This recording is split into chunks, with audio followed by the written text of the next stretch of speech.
Guess what today is? Yep, Friday the 13th. So happy Friday the 13th is July Friday the 13th. And I decided to make this sign for today's tutorial.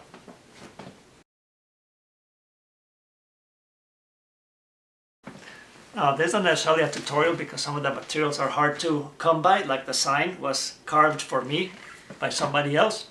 The mask we made out of a dollar store mask, and the machete is just my letter opener that I repurposed it as a decorative part here for the studio. But that's what we're making today, so let's get started. So for this sign I'm going to use my Jason mask. I made this out of a dollar store mask. There's a link to that tutorial below. I might use this in the sign. I'm not sure. If it looks cool, I'll hang it from the sign. But I'll use this. I have this old machete. It's a real machete, but it's super dull. I've had it for years and years, and I use it as my letter opener. So I thought I could use it as part of the sign. And I'm going to use this sign. This was sent to me by the guys at DNA Dimension Designs, who sent me this monster tutorial sign as well. So when they sent me this, they included this sign and asked, hey, can you do something with it? It's up to you. And it's been sitting here over there, and I kept thinking, what should I do? So I decided to work on that today. So I'm using this sign for this project. The first thing I'm going to do is to start distressing this. And for that I'm going to use sandpaper on the edges. They're nice and crisp, as you can see. Start chipping them off, sanding them, maybe even use my Dremel tool to put some gouges and to wear them out a little bit more. So we're going to distress it so it looks like it's been outdoors for years and years. I'm using a couple grades of sandpaper just to distress this in general. There's no particular method or anything. I'm just going around and smoothing out the edges, wearing some of the letters out a little more than others, taking some of the corners off, and so on.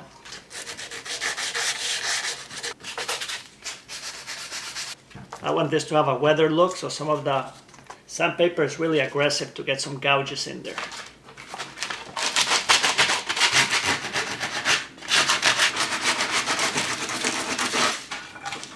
That corner nice and rounded. I'm also using my Dremel with this big burr. It's really aggressive, so just be gentle with it because this will cut right through the wood. You can carve anything with this.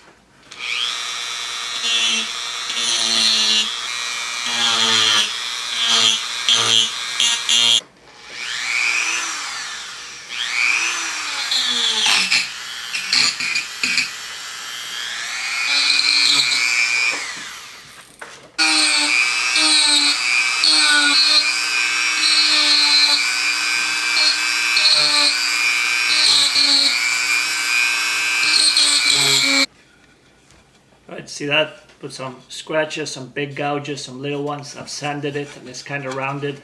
The corners are pretty much gone. There's still a few kind of sharp edges. I'm just going to go over with the sandpaper and just get it ready for the next step.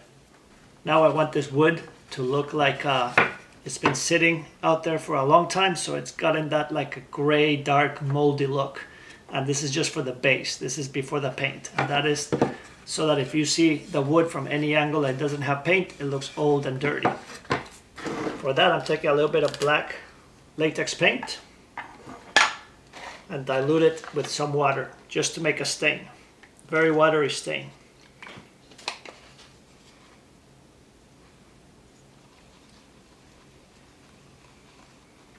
If you're unsure if it's too dark or too light, just test it on the back.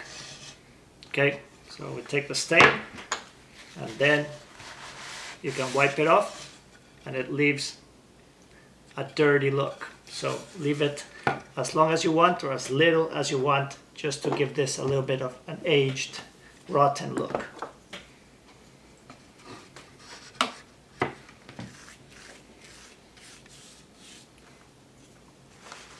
It's getting too dark, just wipe it off.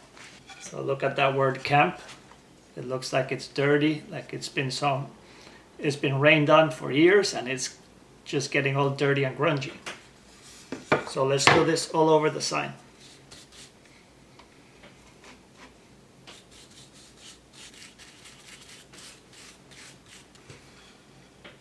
See it? So do it all over. Make sure to visit them.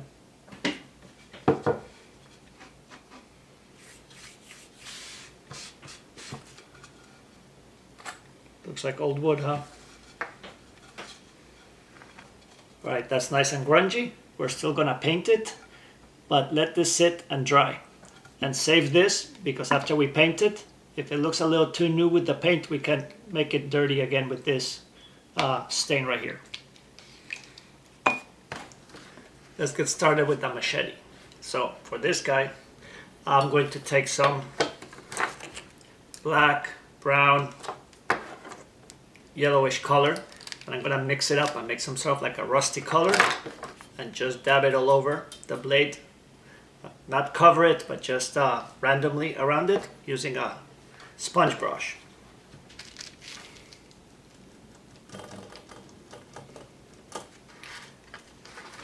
And I am going to do the areas right here where if you had been Jason Voorhees, it would have rusted here where it hits most of the flesh. This part would be kind of new, but this would start rusting with all that blood, I suppose.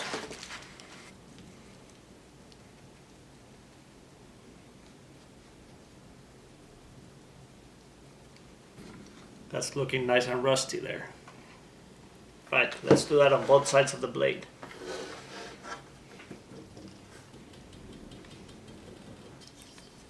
There's the rusty blade.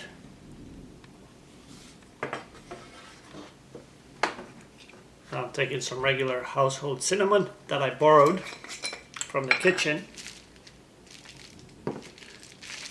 I'm going to add a little bit here to the edges just to give it a little texture.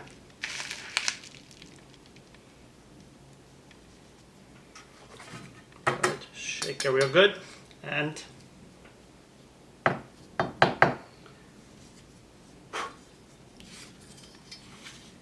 now that rust looks perfect. Do the same on the other side. This machete looks nice and rusty on both sides, like it's been used and it has caked up blood and everything. Now, this is a plastic handle and half of the screws are fake and they're just molded plastic, so I'm gonna make those look like screws.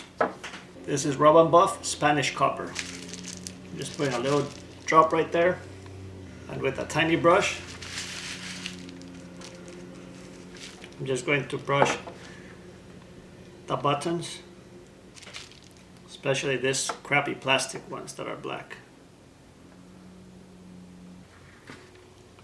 That side is done with the buttons. Now let's do this side. And that one is done too. Let that dry. Now we have this Rub and Buff here. I'm gonna go ahead and paint these two hooks and this shiny chain, so it looks like old and used. And what we're going to do is just paint the chain like that. Maybe use a bigger brush and then rub most of it off, and you'll have a combination of like old copper and a little bit of this brass color show through. That way it looks a little more vintage. You can also sprinkle some cinnamon on this chain as well. For this last part, I'm just making a little bit of that blood or glue blood that I make, which I love because it looks like blood and it dries like dry, like it doesn't stay sticky, so it's really good for props. I'm using a formula that I've kind of figured out, but I also am linking to Alan Hobbs' formula and video because he has a bunch of other types of glue blood to make that are awesome. So for mine, I'm just having some clear glue, red food coloring,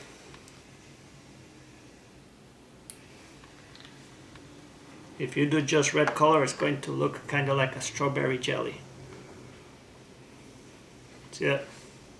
Bright red strawberry jelly, so we need to accent it with either blue or yellow.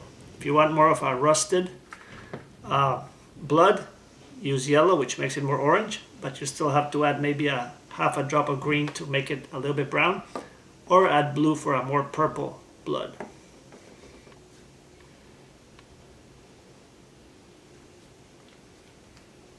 I'm making a ton because I put it in this little container and I can save it for all kinds of props.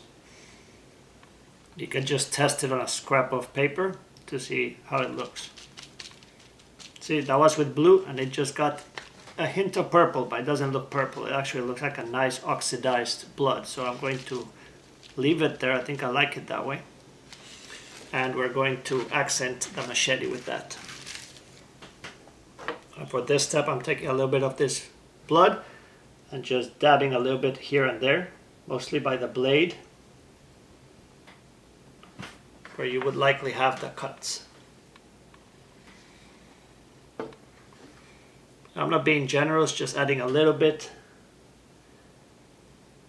dabbing it there, smudging a little bit.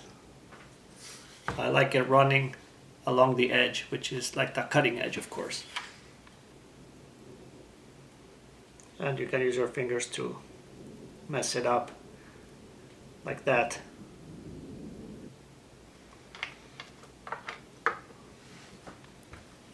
That looks nice and bloody. Let that dry. That machete is looking good. So let's get back to the sign. The sign is not nice and dry. As you can see, all that distressing we did shows up. The letters jump out at you with the color. So let's start painting this guy. Now this sign is by no means a replica of the original, but it is inspired by the original, so I'm going to use the same colors as the movie, which means that the letters are red and the sign itself is yellow. So I got a bunch of yellows and reds. And I'm going to paint the letters, but not perfect. I'm going to skip over the parts where we had those cuts made, so it's like it's peeled off and it's aged. I'm also going to vary the intensity of the color in different areas.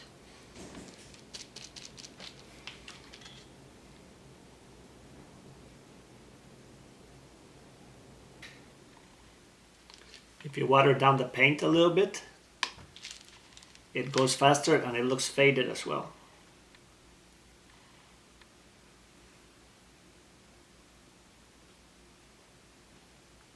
I'm leaving some parts without paint, so it looks like it's worn off.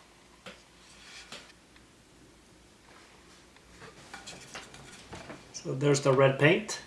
As you can see in this detail shot, you can see where I worked around all the different bumps and pieces where the wood is missing. Now let's do the yellow part. For the yellow, I'm mixing up these two yellows, and then I'm using this foam brush and just painting very lightly over the whole sign, okay? So it doesn't go into the letters and it just skims over it. It also doesn't go into these deep cuts right here, and instead leaves them like, you know, with no paint. So don't make it too watery because it will seep into the wood. Instead, do a thick paint so you can paint over those little things. Ooh, and I forgot to do the framing around the letters. That goes red too. Right, I got the red frame around it. Let's do the yellow now. So I'm using like 2 or 3 shades of yellow and mixing them together, because this one is just too bright. It needs to be like an old, kind of burnt yellow. Right. And a touch of this ochre. This will darken it quite a bit. Let's mix this up. And just kind of go over it gently so it doesn't... Some of these channels are not deep at all, so if you just touch the brush a little too hard, you'll paint over that red. And you might have to retouch it afterwards. It's not a big deal though. As you can see, it's leaving the gouges unpainted, so that's cool. And here where we wore it out and we sanded it, it's also not catching any of the paint. It's almost like dry brushing.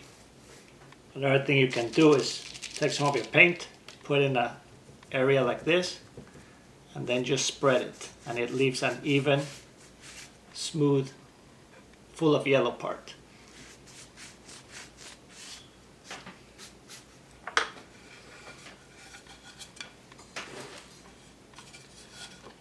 There's the sign with the yellow, and as you can see, there's some variation. There's some parts where it's missing, some parts that is bright yellow, as if it had many coats over the years of brighter yellow, dull yellow, and so on. So I think this piece is good. Now let's start assembling the whole sign. I am drilling 2 holes in the machete to put the hooks so it hangs. For that I'm using this piece of wood.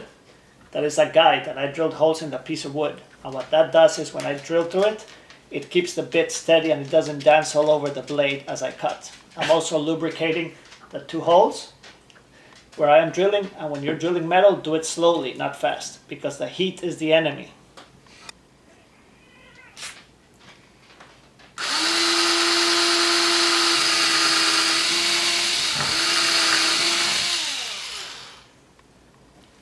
That's one.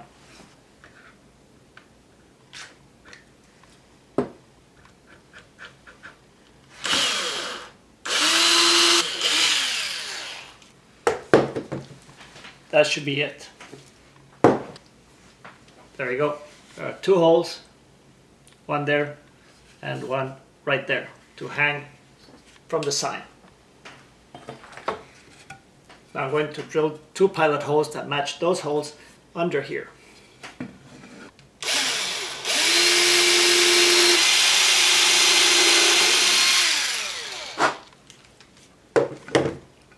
Alright, those holes are done.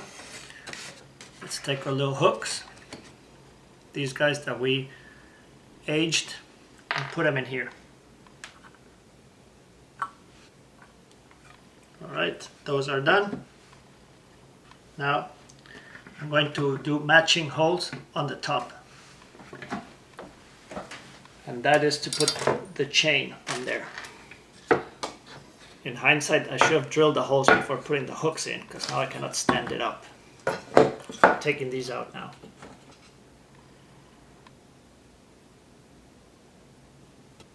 For these holes, I'm not going too deep. Just a little starter, that's all. And I'm putting this tiny little hooks here on the top. Right, that's 1 and 2. Alright, we're almost done. Let's attach this chain to this little loop right here. And for that I'm just opening one of the chain links.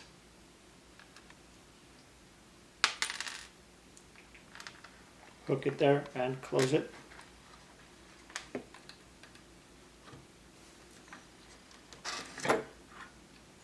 There's that. And now let's see the machete.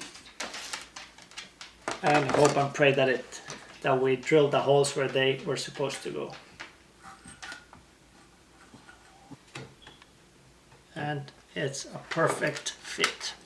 This one's a little bit out of line, so I'm just going to turn it just a little. Perfect.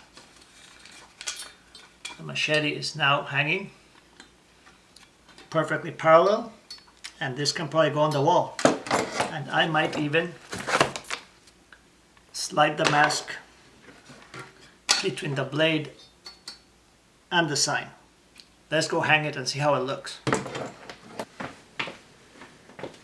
I decided to put it right here.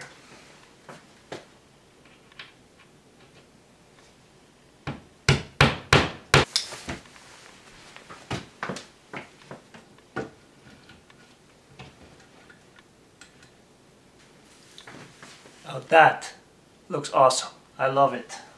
Here's a close-up.